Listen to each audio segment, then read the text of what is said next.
Hello दोस्तों, कैसे हैं आप लोग। उम्मीद करती हूँ अच्छे होंगे। आज की कहानी का नाम है संदेह। बहू ज़रा मेरे लिए उपमा बना देना। पैर हाथ खींचे जा रहे हैं और बड़ी कमज़ोरी सी महसूस हो रही है। ममता जी ने अपनी बहू नैना को उसके कमरे में आकर कहा, जो फ़ोन पर बातें में लगी थी। कहकर आने के लिए आधे घंटे बाद तक जब ममता जी को ना उपमा मिला ना किचन से कोई आवाज़ आई तो वो फिर बहू के कमरे की ओर चल दी। 5 मिनट में बना के दे बहू, फिर जितना बात करना होगा कर लियो।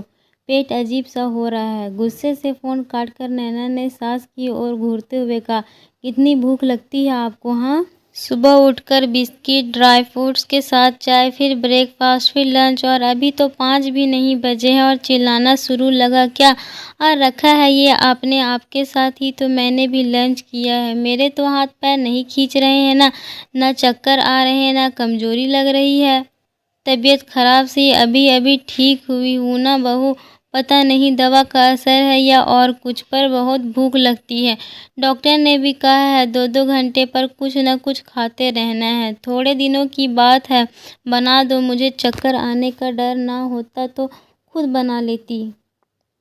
हाँ, एक आप ही बीमार पड़ी थी ना। हम तो लोहे के बने आए हैं। सुबह से एक पैर पर खड़ी रहती हूँ। अभी ज़रा आराम के लिए क्या आई। आपको अच्छा नहीं लगने लगा ना। तभी तो परेशान कर रखा है। तनतनाती हुई नैना रसोई की ओर बढ़ गई। ममता जी ने घड़ी देखा, 5 बज चुके थे। 1 बजे खाना खत्म करके वो कमरे में चली गई थी। पता नहीं क्या हो गया है बहू को, वरना वो ऐसी मुंहफट और गुस्सैल कभी ना थी। शायद 15-20 दिन से उसके बेड पर रहने के कारण बढ़े हुए काम ने नैना को चिड़चिड़ा बना दिया है। खैर, थोड़ी देर में लगभग पटक ही गई।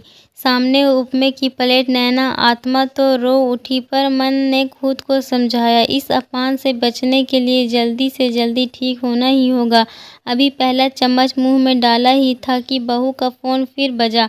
हाँ बुआ जी, चरण स्पर्श। कैसी हैं आप। बुआ जी यानी उनकी ननद रागिनी ने नैना को फ़ोन किया, पर कैसे और क्यों। शादी के बाद अभी उसके बीमार पड़ने पर 2 दिन के लिए आई थी बहू से मिलने क्या उनका तो मकसद होगा देखना कि सास बहू में कैसी चल रही है। क्योंकि जब अपनी भाभी से ना पटी कभी उनकी, तो भाभी की बहू से मिलने का क्या मतलब। ममता को सास तो कभी सास जैसी लगी ही नहीं, माँ ही थी वो हर तरह से। पर ननद ने सास वाली फीलिंग्स भर भर के दी। हर चीज़ पर टोक टाक नुक्स निकालना, जी भर कर सुनाना। कभी कभी अजीज होकर रो पड़ती तो पति समझाते। ममता दीदी की शादी बहुत कम उम्र में हो गई और ससुराल भी अच्छा नहीं मिला। असमय गृहस्थी के भार और वहाँ की प्रताड़ना ने उन्हें ऐसा बना दिया है। उन्हें कुछ कहना या टोकना नहीं। मैं तुम्हें रुई ला दूंगा। जब वो बोले तो कान में डाल लेना। माना बहुत कष्ट परेशानियां झेली होंगी दीदी ने, पर उससे तो सबक लेकर उन्हें सीखना था ना, कि उल्टा उसका बदला वो अपनी भाभी से ही लेंगी। ये कौन सा तरीका था अपना दुख कम करने का। खैर, पास के गांव में रहने वाली दीदी हमेशा आती जाती ही रहती और उसकी बैंड बजाती रहती। तब की बहू थी तो बर्दाश्त करना ही था और चारा भी नहीं था। कुछ सास ससुर के बाद और बच्चों की अच्छी शिक्षा के लिए जब शहर आना हुआ, तब चैन की सांस ले पाई थी ममता। हालांकि दीदी जब तब यहाँ भी पहुँच जाती थी और गांव की हर तरह सप्तमसूर में शुरू भी हो जाती थी। पर एक दिन भाई ने टोका, दीदी ये सोसाइटी है, यहाँ रोज रोज हल्ला गुल्ला हुआ तो आसपास के लोगों की शिकायत पर हमें निकाल दिया जाएगा। मैं बोलने से मना नहीं करता, पर धीरे धीरे बोलो दीदी। फिर थोड़ी ढीली पड़ी थी वो। बढ़ते हुए भतीजों में अपनी छवि अच्छी बनानी थी, तो अब थोड़ा बहुत संभल कर बोलने भी लगी थी।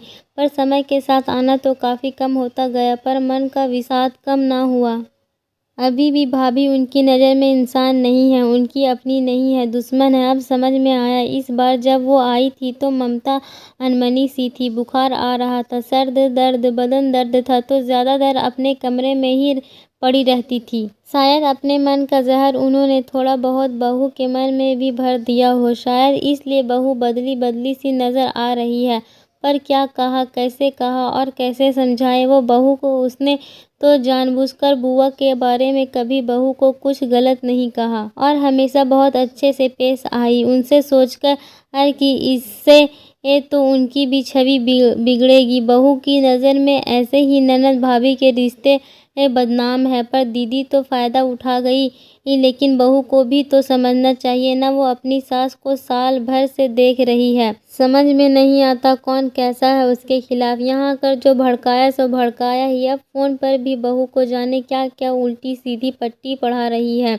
अब वो कुछ बहू को बोलेगी तो वो समझेगी ही नहीं, क्योंकि दीदी ने पहले सब कुछ नमक मिर्च लगा कर बोला होगा। पर हाथ रख कर बैठने से भी तो कुछ नहीं होगा। दिन ब दिन उनकी सुन कर बहू की इज्जत और प्यार तो घटते ही जाएंगे।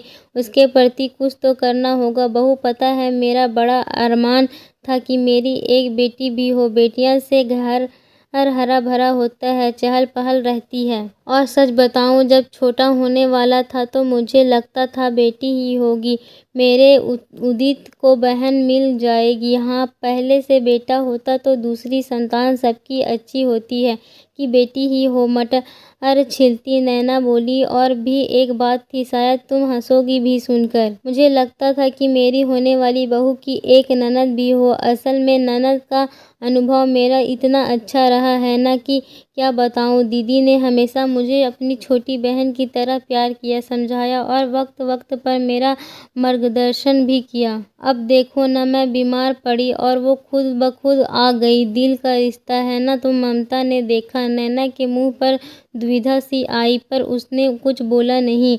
मतलब तीर निशाने पर लगा। फिर तो आए दिन किसी न किसी बात पर ममता ननद की तारीफों के कसीदे पढ़ना शुरू कर देती, और नैना चेहरे और मन से अविश्वास के लिए सुनती रहती। उधर बुआ जी का फ़ोन भी हफ्ते में 1-2 बार आ ही जाता।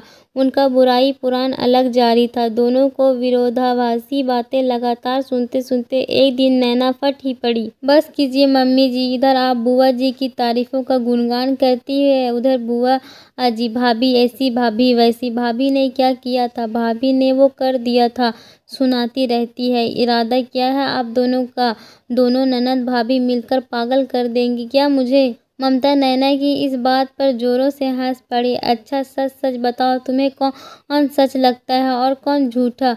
अब तो दोनों ही सच नहीं लगते। पहले पहले बुआ जी सच लगती थी, पर क्या इंसान में सिर्फ बुराइयां ही होती है? आपने क्या किया आज तक? एक भी अच्छी चीज़ नहीं की उनके लिए, दादाजी दादी जी के लिए? ये तो बिल्कुल भी भरोसा नहीं होता। और आपकी बात इसलिए ही सच्ची नहीं लगती क्योंकि बुआ जी की बातचीत और तेवर से ऐसा नहीं लगता कि वो इतनी अच्छी और इतने गुणगान की खान है। मैं पढ़ी लिखी हूँ मम्मी जी, मुझे सच झूठ में अंतर समझ में आता है, नैना ने कहा।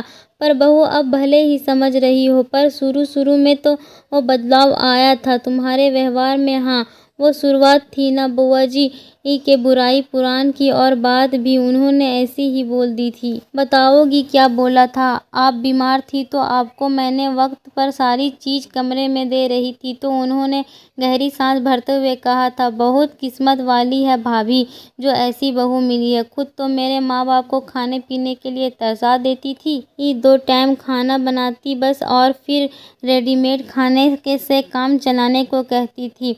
सुबह और रात के खाने के बीच क्या मज़ा, आज जो कुछ बना दे। अच्छा, ये बात पर उन्होंने ये तो नहीं बताया होगा ना कि गैस चूल्हे नहीं थे हमारे घर में, कोयले के चूल्हे पर खाना बनता था। एक बार सुबह और एक बार शाम को चूल्हा जलता था और सारे काम होते थे। अब भला बीच में मैं क्या बनाता और कैसे बनाकर देती? तुम ही बताओ बहू। पर इसी उपाय में मैं ढेर सारी मछलियाँ और नमकीन बनाकर रख देती थी ताकि उन्हें भूख लगे या मेहमान आए तो ठीक रहे। वो ये भी कह रही थी, एक बार बाबूजी गंभीर रूप से बीमार पड़े थे, दिन भर गर्म पानी पीने को बताया था वैद्य जी ने, पर तुम्हारी सास एक बार ही पानी गर्म करके पतीले में रख देती थी, जो थोड़ी देर में ठंडा हो जाता था, और बेचारे बाबूजी को ठंडा पानी ही पीना पड़ता था। हे भगवान, इतना बड़ा झूठ! तुम्हें पता है बहू, जब डॉक्टर ने ऐसा बताया था तो मैंने तुम्हारे पापा जी को शहर भेजकर मिट्टी का तेल से चलने वाला स्टोव मंगाया था, और जब बाबूजी को पानी या गाढ़े की ज़रूरत पड़ती थी तो झट से उस पर बना कर देती। तो कितनी तारीफ़ें करते थे अम्मा बाबूजी मेरी। इस बार और जब जाओगी गाँव तो पीतल की वो स्टोव दिखाऊंगी तुम्हें। ममता ने पुराने पलों को याद करते हुए कहा, मैंने देखा था वो स्टोव मम्मी जी, जब कुल देवता की पूजा करने हम लोग गाँव गए थे, और इन्होंने बताया भी था कि इस पर पानी गर्म होता था, गाढ़ा, और चाय इसी पर बनती थी। हमारे घर जब दादी दादाजी से थे, सारी मम्मी जी बुआ जी इन्हीं भड़काने वाली बातों को सुन सुनकर आपकी बीमारी में मैं आपको इग्नोर करने लगी थी। वो कहती थी जैसा किया वैसा तो भरेगी ना, तुम्हारी जगह कोई भी होता तो ऐसा ही सोचता और करता बहू। पर समय के साथ तुमने फिर अपनी सोच को सुधार लिया, ये तुम्हारा बड़प्पन है। अब मैं बुआ जी का फ़ोन ही रिसीव नहीं करूँगी, बड़ा मन खराब हो जाता है सब सुनकर। नहीं नहीं, फ़ोन रिसीव नहीं करोगी तो वो सुनाने यहाँ भी चली आएगी। वही करो ना जो वो तुम्हारे पापा जी मुझसे करने को कहते थे। कान में रुई ठूंस कर उनकी बातें सुन लिया करो।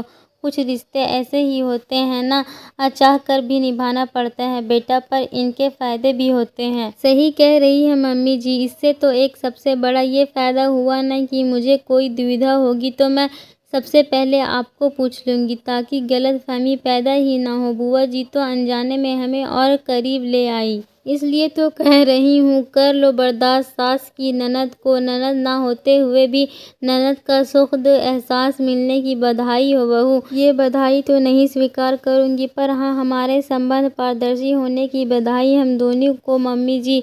अब वो जो बोलेंगी मैं लाउड स्पीकर पर रख दूँगी। मेरा अकेले का मन खराब तो नहीं होगा। उसके बाद हमें बात करने और हंसने का नया मुद्दा भी तो मिल जाएगा। ममता ने यह कहकर हाई फाई के लिए हाथ बढ़ाया तो नैना भी हंसकर हाथ बढ़ा दिया।